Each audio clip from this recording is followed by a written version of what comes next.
A cor branca da campanha do Janeiro Branco tem esse lado da virada de ano, que muita gente, que vai mudar isso. E tem gente que no dia 1º de janeiro virou meia-noite, todos os problemas dela acabaram, não tem mais dívida, não tem mais problema no ambiente de trabalho, não tem mais problema familiar, não tem doença, não tem nada, que tudo mudou.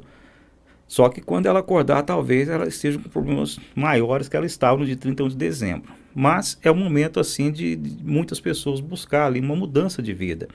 E essa cor também eu acho que leva a gente para aquela situação de uma folha de papel em branco, né? Quem sabe recomeçar? Sim. Quem sabe buscar algo diferente do que eu estou fazendo? Tem a frase que é acreditada ao Einstein, né? Você não vai ter resultados diferentes fazendo a coisa do mesmo jeito. Talvez seja hora de mudar, né? Sim. Janeiro Branco, talvez até por isso também, né? Sim, também faço essa leitura.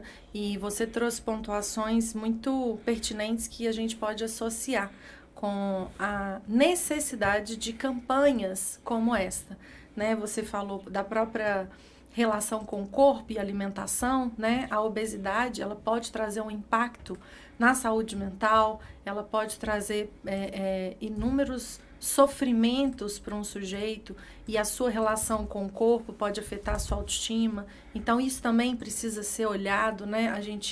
Hoje a gente trabalha muito em parceria com nutricionistas, justamente porque às vezes a pessoa sabe o que ela precisa fazer, ela sabe quantas vezes na semana ela tem que praticar atividade física, ela sabe o que ela precisa comer durante o seu dia, mas existe uma limitação que às vezes é inconsciente, né? Eu não consigo fazer o que o nutricionista pede, eu não consigo fazer o que o meu personal, o meu educador físico orienta, eu não consigo nem fazer uma caminhada, e aí vem outras questões que afetam, às vezes, a nossa gestão de tempo. Hoje a gente vem com uma cultura, né, que o tempo todo a gente tem que estar sendo útil, né? A gente tem que estar trabalhando, ou tem que estar cuidando da casa, tem que estar cuidando dos filhos, tem que estar cuidando de si mesmo. E essa rotina desenfreada também pode trazer um impacto significativo para que a gente desenvolva aí sofrimento mental.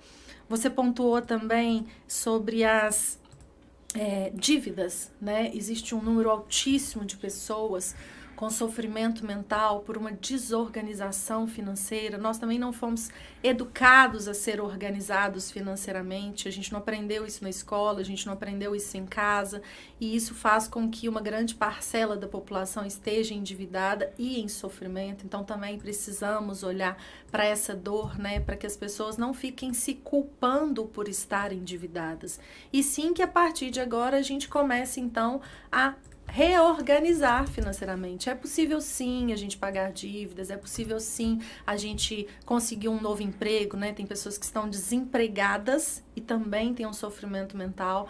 E quando a gente fala então de saúde mental, você mesmo já está sinalizando que na verdade a gente precisa falar sobre relação com dinheiro, relação com o corpo. Então a gente não está falando só de transtorno mental segundo a classificação da CID-10, né, que é a classificação internacional das doenças.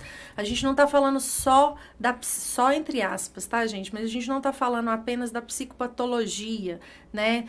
Depressão, transtorno de ansiedade generalizada, ou a gente não está falando sobre casos de esquizofrenia, a gente está falando também sobre isso, mas a gente está falando sobre racismo, pessoas que sofrem por preconceitos, homofobia, a gente está falando de desorganização financeira, a gente está falando de desorganização na alimentação, de falta de estímulo, de autoestima. Então, quando a gente fala de cuidados em saúde mental, a conversa ela é muito mais ampla do que quando a campanha iniciou. Então, eu acredito que as críticas elas surgiram justamente por isso, porque Janeiro Branco não basta você falar, procure um psiquiatra, procure um psicólogo. Não, na verdade, o Janeiro Branco ele está fazendo uma provocação para a gente olhar para aquilo que a gente chama de vida, para o sentido que a gente dá para a nossa existência, para as nossas relações, como que eu estou cuidando de mim mesmo, como que eu estou cuidando do outro, como que eu estou exercendo o meu trabalho, se eu não estou viciado no trabalho, tendo excessos de trabalho, desenvolvendo aí o workaholic, ou até mesmo um burnout, ou se eu estou conseguindo ter um equilíbrio entre o meu trabalho, entre o meu lazer, entre as minhas relações. Como eu estou me relacionando, saúde mental também diz disso, né? Hoje é muito comum a gente falar de cuidado com as pessoas tóxicas, para a gente não conviver com as pessoas tóxicas.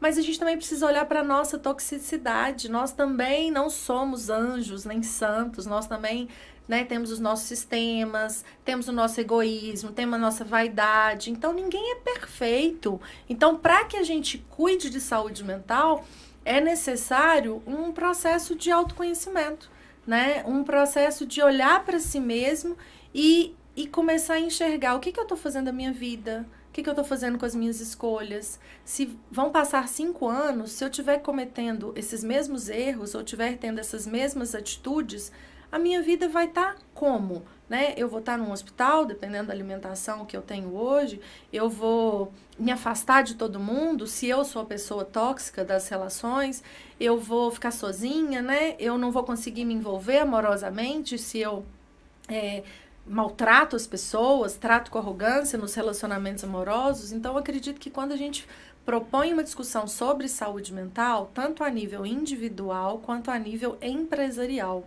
é preciso a gente conversar sobre todas essas pautas.